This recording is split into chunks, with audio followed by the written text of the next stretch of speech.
رادیویا دنگی گل دنگی برخودانیه.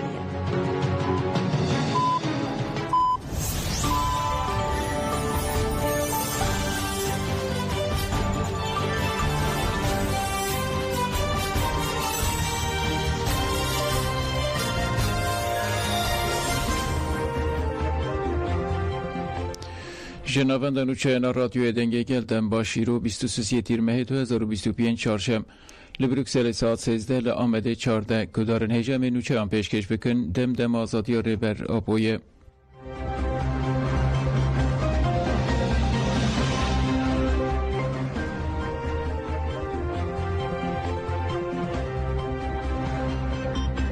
هلین امید داخوازم اوه که ریل بر سیاست دموکراتیک بوکرین.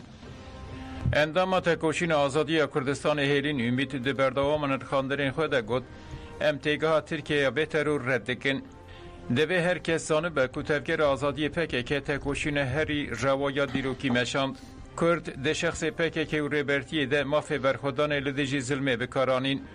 دوی واته ده چاوا کدنا و 5 سالان ده به تیگاه ترور نکاری بون انجام بگرن جنهو شنده جیوه انجام نگرن. دوی او زینیت وره گوهرتن. وکی اندام تفگر آزادی کرد دوی ریان نو ده سیاست دموکراتیک و حقوق اساس دگرن. همو گاوین وی پیواجوه جبو وی هاتن آویتن و مشا مجی دوام دکه. یعنی جبو چارسریا پرسا کرد لسر بنگها وکوی خشکو براتی و حقوق پلان و پروژه اک مهیه. دوی دولت وی ذهنیت سوچداری، جهکاری و نجات پرستی ترک بکه. دوی بردانا چکان جی وکا آستا تصفیه کرنه نه نرخاندن. نزکاتی همه استراتژیک و لسر بنگها دموکراتیک بونا ترکیه کار دکن. دوی اف پیواجو ده چارچوفه پرسپکتیفا که ریبرتی مدنی هوله بریوه بچه. نابه که تو کس پروپاگانده این وکی وای بنیرین هیزوان تونه بو تیر نکر قدیان تکنولوژی ما یا چکان او خاصی پیش کد جبرویی که هاتن وی خوناخه نیکرن و حسابن شاش چینه بن. راستیک ما یا اشکره هیه چافکانی ما یا هزی جی گلی ما یا او ام جیج خواه باورن. آرمانجا ما آشتیه که ماینده یا او ام دخوازن زمینا ترکیه دموکراتیکا و بکن. دوی دولت و دستلاتاری نکه به نوه حسابین شاش و لگوری پروسیدورا آشتی و جواکا دموکراتیک گاوین شنبر باویجن. هیلین امیتری داوی گوت اگر دولت جنوب نه آوا کرن و هلوشه دوی ذهنیت این کار کرنا کردان بداوی ببه.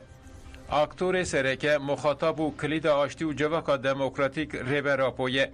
دوی ورزانین که اف پیواجو نوکه پیواجو این برین ها به.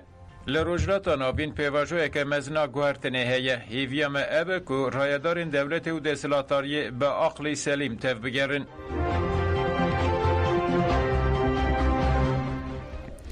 کجه دکه جبو مشال لوزانه بانگا تبلیبونه کرد. کجه دکه جبو مشال 26 تیر مهیال لوزانه بانگا تبلیبونه کرد. کجه دکه ده بانگا خود وحاد بیشه. ام پیمان آخر کرنه یا لوزانه ده سالوگر 102 یمین ده شرمزار دکن. او یک دستوردن که ناو نتوی بوکو گل کرد و جغرافیای روجلات تا ناوین خست نوا پیواجوه که گران آشر. للوزانه ریل گل ما للوزانه به لورزانه ره گل ما تنه جالی جغرافیک و بنگه هوی یا جواکی جهات پرچه کرن و پولیتیکای گرانا این کار و ایمای هات دست بکرن. دوی پیواجوه ده که نتو دولت هاتنا واکرن مافی دیار کرنا چرنوسا خویا گل کرد تنه هات حسباندن. گل ما دناوا سینور 4 دولتان ده هات آسی کرن. دولتین داگر کرن ایریشی هبونا گل کرد کن ده سری ده زمان هر تشت بناوی کردان کرن هدف آخواه. پیمان آلوزانه ناوی فرمی کرنا قرکرن و اینکار کرنا گل کرده. لگل کرد دیگل شرط و مرجین گرانجی سری نتواد. به اراده دیار کرنا پیش روژ آخواه و کوی و آزادیا برخودان زیده 100 سالن دوام دکه.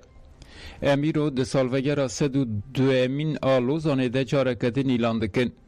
ام وستاتیا که لگل مهاتی فرس کرن رد دکن. ام بریارداریا آوا کرنا پیش روژ که دموکراتیک بیراده خویا سیاسی و یکتیا خویا نتوایی تکوشین خواه مزن بکن. بانگامه جگل مره اوه. ده سالا 102 امین پیمان لوزانه ده 26 تیر مه ده امبروه یکتیا نتوایی جبو مشال لوزانه سفربر ببن و بشدار ببن.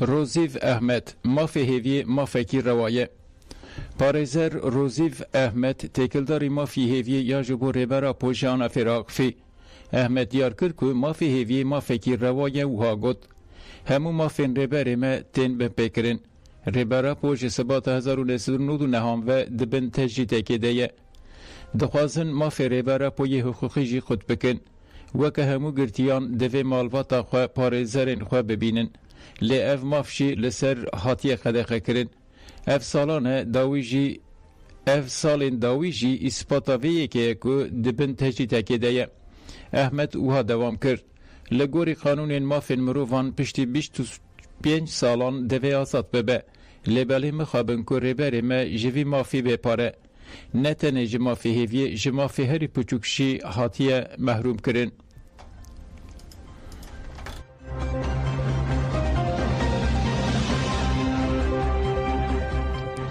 Girtiye nexweş Sidik Güler 27 salan li dijî zilmê li ber xwe da.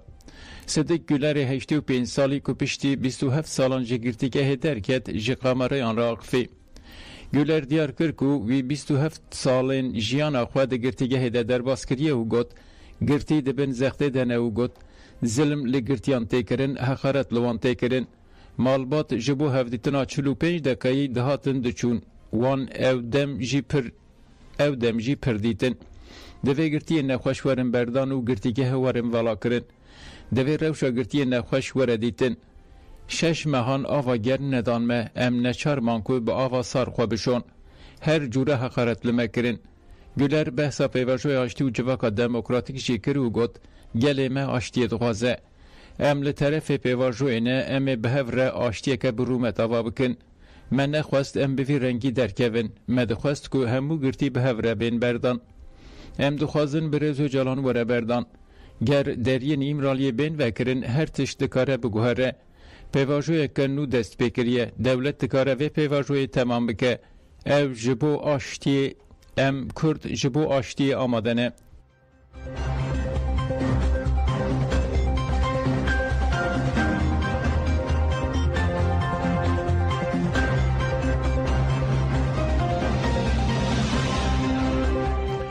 Pizîşkiyan Amerîkayê nekariye bernameya atomî ya Îranê tune bike. Serokkomarê Îranê Mesûd Pizîşkiyan di kanala El Cezîr de li ser amadekariyên welatê xwe ya li hemberî egera êrişên İsraîlê axivî û got İsraîlê karî di nava 12 rojan şer de ziyaneke mezin bigîne welatê me. Li Îranê jî karî di kurahiya İsraîlê de darbeyan lêxe lê çapemeniya wê van darbeyan Îranê vedişêre. Di derbarê axaftinên serokê Amerîkayê Trump ên li ser êrişa li dijî navenda atomî ya Îranê jî pizîşkiyan wiha got Amerîkayê nekariye bernameya atomî ya welatê me ji holê rake ev gotinên Trump jî wek xeyal pênase dikim wê Îran di çarçoveya yasayên navdewletî de dewlemendkirina uranyumê berdewam bike.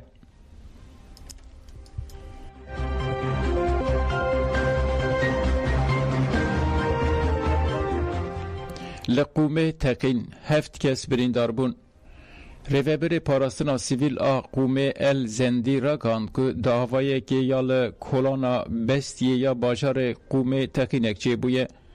Li gorî Zendî di encama teqînê de heft kes birîndar bûne û kesekî birîndar rakirine nexweşxaneyê.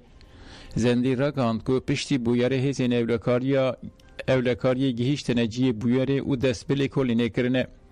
Rayedarên Îranê heya niha derbarê sedema teqînê de tu agahiyek parve nekirine.